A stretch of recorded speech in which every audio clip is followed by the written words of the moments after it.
Good morning students. आज हम start करेंगे बच्चों न्यू चैप्टर 10 वेक्टर अलजेब्रा सदिश बीजगणित। क्या होता है हमारा वेक्टर? पहले तो हम इस चीज पे बात करेंगे।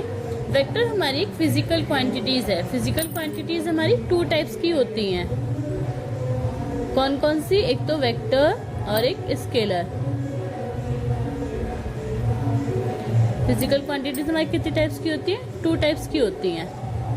एक तो हमारी होती है स्केलर क्वांटिटी और सेकंड हमारी होती है वेक्टर क्वांटिटी। तो वेक्टर क्वांटिटी और स्केलर क्वांटिटी में क्या डिफरेंस है? स्केलर क्वांटिटीज में सिर्फ हमें मैग्नीट्यूड की जरूरत होती है, या फिर जिसमें सिर्फ मैग्नीट्यूड होता है जिन क्वांटिटीज में, वो हमारी स्केलर क्वांटिटीज होती हैं। यानी कि जिनमें सिर्फ मैग्नीट्यूड की ही हमें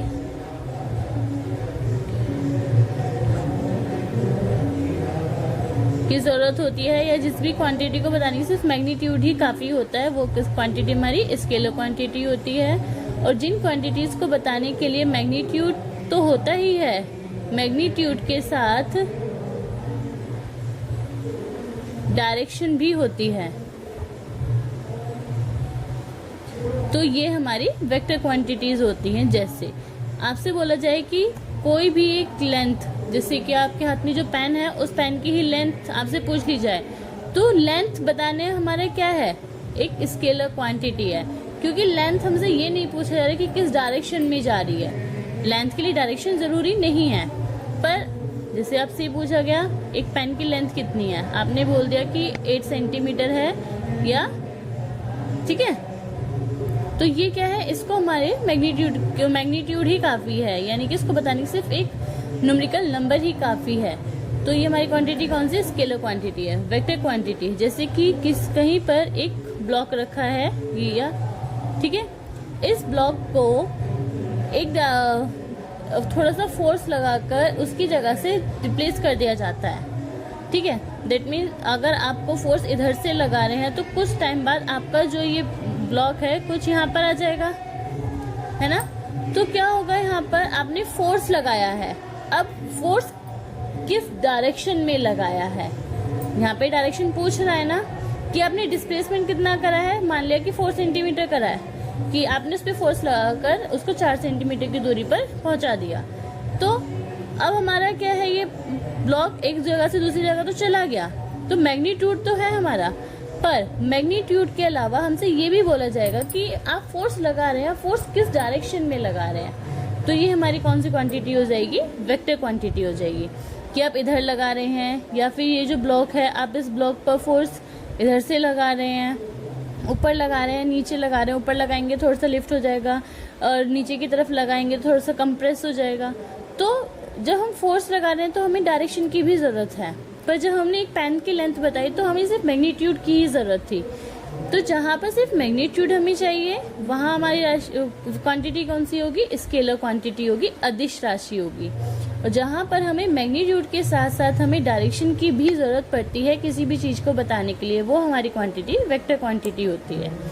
ठीक है, ये तो हो गया हमारा वेक्टर किसे कहते हैं। ये हमारी फिजिकल क्वांटिटी है। ठीक है, अब सेकेंड चीज है कि हम इसको कैसे रिप्रेजेंट करते हैं। तो देखो बच्चों, हमारी डेफिनेशन क्या है? A quantity that has magnitude as well as direction is called a vector. जिन राशियों को व्यक्त करने के लिए परिमाण, मैग्नीट्यूड को हिंदी में परिमाण कहते हैं, तथा दिशा दोनों की आवश्यकता होती है, सदिश राशियां कहलाती हैं। ठीक है, सेकेंड चीज इसमें अब आती है आपकी रिप्रेजेंटेशन, की आप अपनी वेक्टर क्वांटिटी को कैसे रिप्रेजेंट करेंगे। तो देखो बच्चों, वेक्टर को रिप्रेजेंट करने के लिए आपने एक लाइन ड्रॉ करी। ठीक है, इस लाइन पर एक एरो लगाया, ये पॉइंट O है, ये पॉइंट A है। ठीक है, तो OA से हम अपनी वेक्टर रेखा, अपना लाइन सेगमेंट को डिनोट करते हैं और इसके ऊपर एक एरो बनाते हैं। तो ये हमारी वेक्टर क्वांटिटी को डिनोट करती है। ठीक है, जिस डायरेक्शन में होगा उसी डायरेक्शन में अपना OA, अगर O से A की ये वाला डायरेक्शन जिस साइड होगा वो हमारा वेक्टर उसी साइड चलेगा। जहां पर O है, O is a initial point यानी कि प्रारंभिक बिंदु।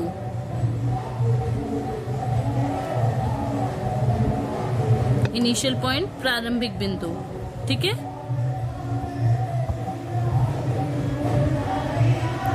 A क्या है आपका यहाँ पर? Terminal point.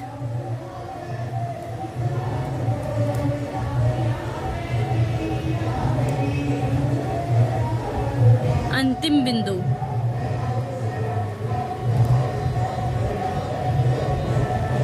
ठीक है, या तो OA से, और अगर इसका कोई मैग्नीट्यूड दे दिया जाए उसको हम A से डिनोट करते हैं। ठीक है, ये तो हो गया।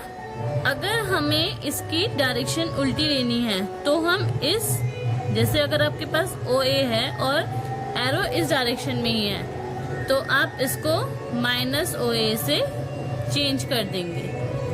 ठीक है, जब डायरेक्शन, क्योंकि माइनस साइन सिर्फ डायरेक्शन को डिनोट करेगा। सेकंड चीज, मॉडुलस ऑफ वेक्टर, क्योंकि A जो है या OA है ये आपका मैग्नीट्यूड है ना, यहाँ से यहाँ तक की बीच की डिस्टेंस कितनी है, एक तरीके से आप ये देखेंगे तो OA है या फिर A से आप इसको डिनोट कर रहे हैं, तो ये हमारी कभी भी नेगेटिव नहीं होगी क्योंकि एक तरीके की हमारी लेंथ ही है। तो हम इसको मॉडुलस ऑफ A और मॉडुलस ऑफ OA से भी डिनोट करते हैं। ठीक है ना। अब है आपका टाइप ऑफ वेक्टर्स। हमारे वेक्टर कितने टाइप के होते हैं?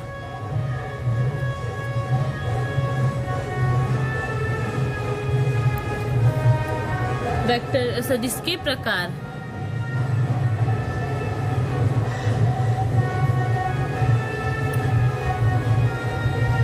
तो फर्स्ट आपका होता है जीरो वेक्टर।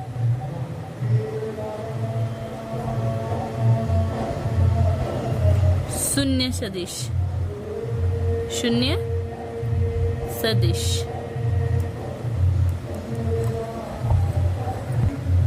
तो आपका शून्य सदिश क्या होता है बच्चों? जब आपका किसी भी वेक्टर का जो टर्मिनल पॉइंट और इनिशियल पॉइंट है वो एक ही होता है, तो हमारा ये पॉइंट वेक्टर कौन सा होता है? जीरो वेक्टर होता है, नल वेक्टर होता है। जिस पॉइंट का इनिशियल पॉइंट और टर्मिनल पॉइंट दोनों ही A पर हो, किसी एक ही पॉइंट पर हो, तो वो हमारा जीरो वेक्टर होता है क्योंकि उसकी कोई मैग्नीट्यूड नहीं है, तो हम इसको AA से डिनोट करते हैं। ठीक है, और जीरो वेक्टर से डिनोट करते हैं। सेकंड है आपका, नेक्स्ट है एकांक सदिश। एकांक सदिश यूनिट वेक्टर। इकाई मापांक वाला सदिश एकांक सदिश कहलाता है, यानी कि जिस सदिश वेक्टर की यूनिट। नेक्स्ट है बच्चों एकांक सदिश यूनिट वेक्टर, यानी कि ऐसा वेक्टर जिसका मैग्नीट्यूड परिमाण 1 होता है, वो सदिश हमारा एकांक सदिश यूनिट वेक्टर होता है। इसको हम A कैप से डिनोट करते हैं। इसको वैल्यू कैसे निकालते हैं? Vector A upon modulus A। ठीक है। नेक्स्ट है बच्चों समान सदिश, इक्वल वेक्टर। कोई भी ऐसे दो वेक्टर्स जिनके मैग्नीट्यूड के साथ साथ डायरेक्शन भी इक्वल होती है, वो दोनों सदिश हमारे वेक्टर्स हमारे इक्वल वेक्टर कहलाते हैं। ठीक है। नेक्स्ट है बच्चों समदिश और प्रतिदिश सदिश, लाइक वेक्टर और अनलाइक वेक्टर। कोई भी ऐसे दो या दो से अधिक वेक्टर जिनकी डायरेक्शन सेम होती है, यानी कि एक ही डायरेक्शन में होते हैं, वो हमारे समदिश लाइक वेक्टर होते हैं।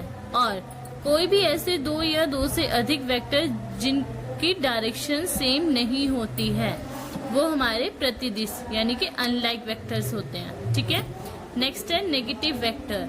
यदि किसी सदिश का मापांक समान तथा दिशा विपरीत होती है, यानी कि मैग्नीट्यूड तो सेम है बट उनकी डायरेक्शन अपोजिट है, तो वो हमारे नेगेटिव वेक्टर होते हैं। कैसे डिनोट करते हैं? BA = -AB। नेक्स्ट है बच्चों संरेखीय सदिश कोलिनियर वेक्टर्स। एक सरल रेखा में सभी सदिश संरेखीय कहलाते हैं, या फिर हम बोल सकते हैं जो भी हमारी पैरेलल लाइंस होती हैं वो हमारी संरेखीय सदिश होते हैं, वेक्टर कोलिनियर वेक्टर्स होते हैं। ये जो वेक्टर होते हैं ये हमारे मैग्नीट्यूड और डायरेक्शन पर डिपेंड नहीं करते हैं, ठीक है। नेक्स्ट है बच्चों आपका पोजीशन वेक्टर स्थिति सदिश। स्थिति सदिश क्या होता है आपका, जब किसी पॉइंट O से किसी अनदर पॉइंट P की स्थिति के बारे में बात की जाती है। O तो हमारा एक स्थिर बिंदु है और P हमारा कोई वेरिएबल पॉइंट है। तो जब O से स्थिर बिंदु से की बात किसी वेरिएबल पॉइंट P की स्थिति के बारे में की जाती है कि वह कहाँ पर है, तो OP उसका स्थिति सदिश होता है। इसको OP से डिनोट करते हैं, जहाँ पर O आपका इनिशियल पॉइंट है और OP क्या है, इस OP का स्थिति सदिश है, पोजीशन वेक्टर है, ठीक है ना। नेक्स्ट है बच्चों आपका पोजीशन वेक्टर। पोजीशन वेक्टर क्या होता है, जब किसी पॉइंट O यानी कि स्थित बिंदु से किसी अनदर पॉइंट P की स्थिति के बारे में, पोजीशन के बारे में बात की जाती है तो उसे स्थिति सदिश कहते हैं, पोजीशन वेक्टर कहते हैं। जैसे O यहाँ पर स्थिर बिंदु है और P कहीं पर एक पॉइंट है, तो OP क्या है, इसकी एक स्थिति सदिश बताता है। और बच्चों एक चीज ध्यान रखेंगे, जब भी हम कॉपी में अपनी डायरेक्शंस को शो करेंगे तो वो कैसे करेंगे, ईस्ट, वेस्ट, नॉर्थ, साउथ, इस बात का ध्यान रखेंगे। इसी फॉर्म में आप अपनी डायरेक्शंस को मानेंगे। इसके बीच में ईस्ट नॉर्थ डायरेक्शन, इसके बीच में west north, west north, west south, south east, east south, ठीक है ना। जिस तरफ से चलेंगे, ईस्ट टू नॉर्थ, ठीक है ना, north to west, west to south, south to east, इस तरीके से हम अपनी डायरेक्शन को लेफ्ट करेंगे। ओके, थैंक यू बच्चों।